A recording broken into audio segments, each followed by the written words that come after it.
Hello, everyone. It's so great to have you all on the line. I want to welcome the Chilas and new seekers from all around the globe. I feel honored to have any new seekers from around the globe attending this satsang. I must admit, I feel compassion for all truth seekers because all they want is happiness or some help with their life as it stands. But they find it difficult to trust anyone.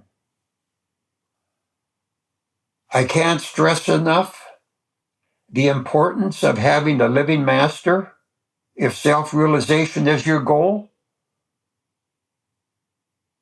Most seekers insist there is no need for a master since I can do it myself.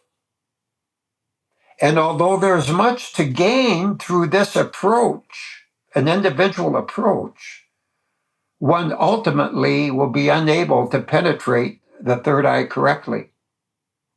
A true living master can transcend this universal dilemma, open what is termed the royal highway, and he can literally manifest to the Chila and their dreams, visions, and everyday life, all for the divine purpose of self-realization.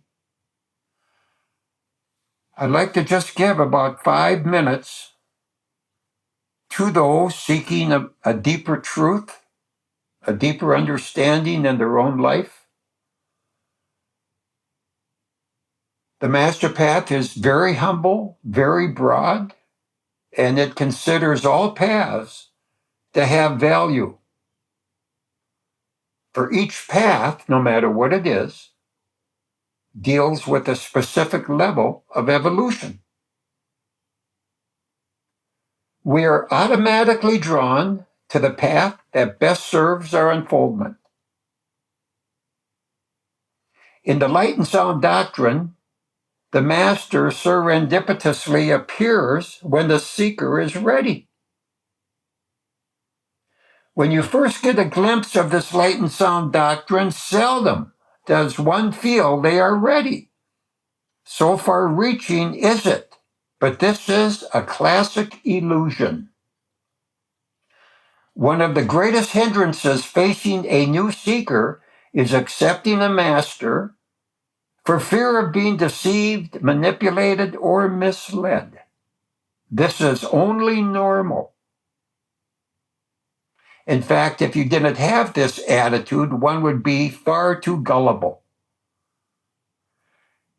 Each master must prove themselves to the seeker, just as the seeker must prove themselves to the master.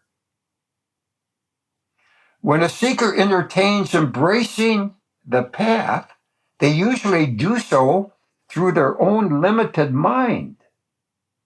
The mind's inherent self-image is one of unworthiness, and it naturally assumes it could never qualify.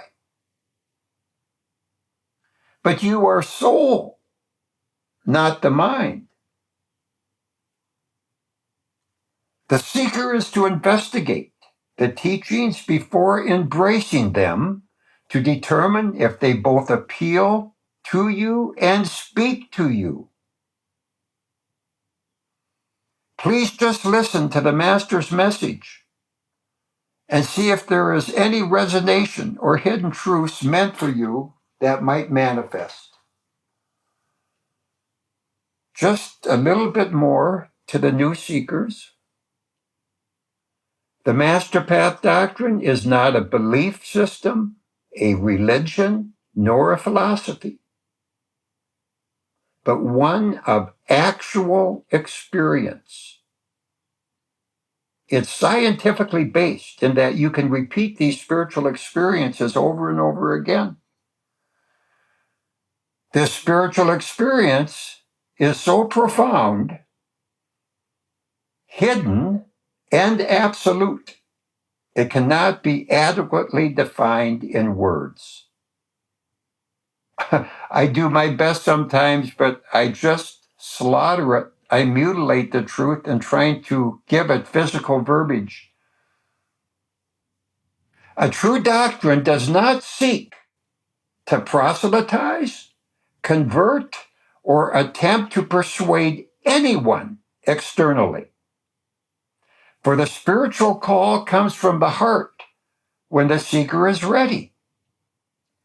A true spiritual doctrine does not fear monger, judge, or threaten the seeker with images of hell, purgatory, for no one is forever lost or condemned.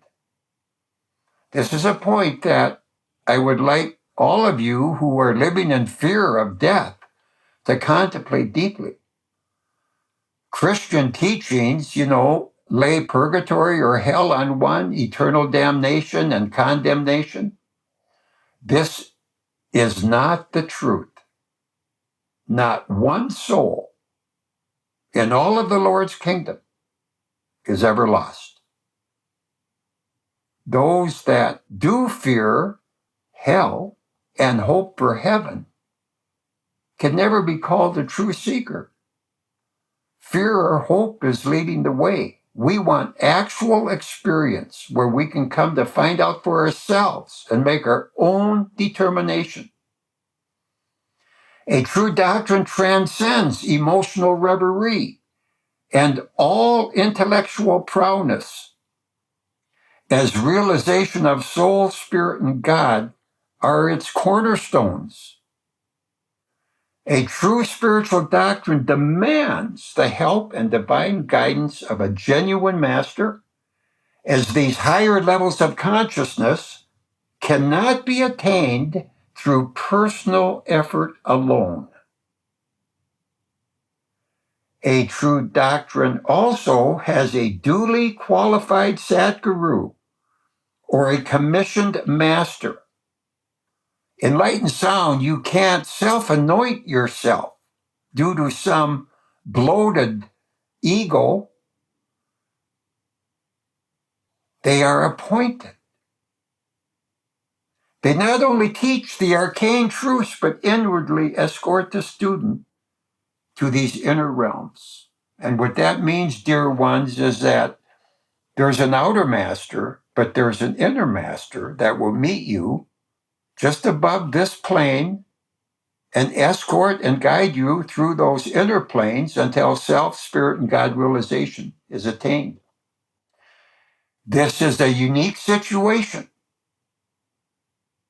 having an outer and inner master. Usually it's one or the other.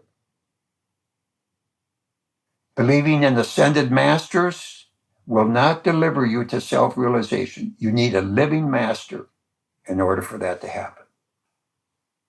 Thank you, new seekers, for coming and checking me out and the MasterPath out. Make your own conclusions and judgments. I love you all dearly. I am so honored to have the new seekers here. I felt it'd just be best to let you listen to satsang with the Chilas to get a feel for what is talked about and the tone of the master, and get a feel for him, and to see if there's any interest that is derived from your listening to this satsang. But I feel honored in having you here, regardless of what you do. It will be good for you.